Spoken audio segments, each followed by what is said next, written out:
Now then, here's a question that we might ask ourselves sometimes on a Sunday morning. Why do we drink so much? Or a Thursday morning or a Friday morning. And why do young people face so much pressure from their friends to binge drink? Yeah, tonight we're going to hear a warning from a student who's reaching out to her peer group.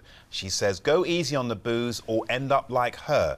Research from the Institute of Alcohol Studies suggests young people today are much more likely to binge drink than their parents' generation. Yeah, Jess Stoddart says that led to evenings that were scary or embarrassing when she couldn't remember getting home. So Jess, who's at Manchester Met University, got together with Fixers, that's the campaign, to give young people a voice. I was drinking to get drunk because I thought it was what everyone did. Looking back now, I really hated the state I got myself in, the fact that I was not in control of my body and what I was doing. My name is Jess Stoddard, I am 20 and I live in Manchester. My Fixers project is about highlighting the dangers of binge drinking. I want to encourage other young people not to feel pressurised into drinking loads, because I've learnt from when my drinking got a bit out of hand. In my gap year, I was working in a nightclub, and that's when I started drinking more heavily and more regularly as well. It was a very social job, and drinking came along with that, and it was just the norm for everyone to do. I could wake up and not remember how I got home. It was scary and embarrassing at the same time. I think drinking huge amounts seems to be the social norm nowadays, that when you go out, you're going out to get absolutely plastered. Through my project, I've been talking to other young people about the drinking culture. Our generation think, oh, we've got to have pre-drinks, then we've got to go out, and then we've got like the after party. I know a lot of my friends have got so drunk when it actually comes to the pre-drinks that they don't manage to get out. Since I went onto medication, I don't drink at all. It's really difficult when every single person around you is drinking. I think it's really good that you can still go out though, because I absolutely could not go out without having a drink. I couldn't be bothered myself. I think it gives me confidence. You can get to a point where you're sort of too drunk to enjoy it. Usually at about 1 o'clock in the morning, when you're too gone, and you get back and there's been times I've not even remembered getting home, and people have told me the things I've done. There's a lot of drinking games now, and like you have like a big mix of everyone's drinks, and then someone has to drink it, and I would always like be the one, oh, I'll drink it, and then everyone was like, oh, legend, because I'd done it, and actually it was just really dangerous. Nowadays, I don't need to have loads of drinks. I can have 1 or 2, or I'll just have a sober night out. I'll just have soft drinks. I think it's the people are afraid to say no for the first time, and then as soon as you do that, it gets so much easier. The majority of young people go out to get intoxicated. The drink is the primary focus of what they're doing. They will then be more likely to get in risky behaviour, i.e. violence, aggression, unprotected sex. There is different impacts then when young people get to a certain level of drinking. What Jess is saying is actually, you know, you can make a stand, you don't have to drink, and if you do drink, you don't have to drink to excess. We need more young people like Jess.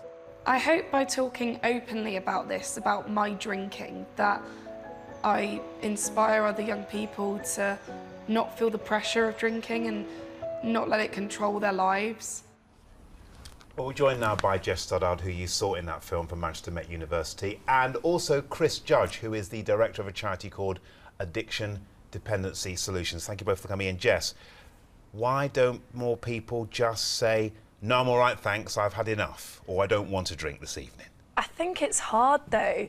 We're in a society where it's natural to go out, and especially at university, it's a thing of getting drunk during freshers, going crazy. You've got no rules, you're not living with your mum and dad anymore, and it's a pressure thing. It is a peer pressure thing. But isn't it just a rite of passage when you're young, whether you're at university or whether you're just a young person, you go out and you think, right, this is what I'm going to do because I'm 17, 18, or I'm 18, obviously 19, etc., and that's what I'm going to do? It can be a rite of passage, but it's a pressured rite of passage. I didn't start drinking until I was 18, and I didn't go out until a month after my birthday because I had exams. I was a sensible child. I like to think I was a sensible child anyway. But I didn't start drinking till later because I wanted to try it, but I didn't feel pressured to do it. I know some people do feel pressure, and it's when you finally say no that's when you can go, actually, if my friends are supportive, if they're good friends, they will support your decision. Chris, how difficult is it to change this attitude of everyone thinking that they have to binge drink? I think it's really difficult. You know, we've had a problem in this country with alcohol for many, many, many years, and actually changing drinking culture will take 50 or 60 years from now if we put a real concerted effort into it. I think the message that we need to give to young people is that if you are going to drink, there are ways that you can make yourself safer whilst drinking. So you could, if you're going to drink before you go out, drink lower strength alcohol rather than things like vodka, which are really high strength. Drink pre-packaged drinks in cans and bottles rather than mixing them yourselves, because you never really know how much alcohol you put into one of those drinks. I think you can keep yourself safe by ensuring you've planned a way to get home, or somebody to let know that you've arrived home when you get home as well. So I think there are lots of things people can do. You say have lower strength drinks, but the idea is that you look for, as I understand it, you look for a strong drink, and that's what you want to drink. And I think you drink to get drunk, isn't that the problem? Well, that is the problem, and I think if you are going to choose to drink those drinks, you are going to get drunk, and you are going to put yourself in danger of falling, of engaging in behaviours that you might not do when necessarily sober, such as unprotected sex or getting involved in violence and aggression.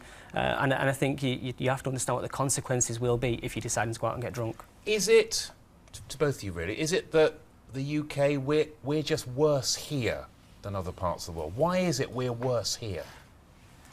I think the UK has a long history of problems with alcohol going back 200 or 300 years, and you'll see press stories in newspapers from the 1800s talking about the demon drink.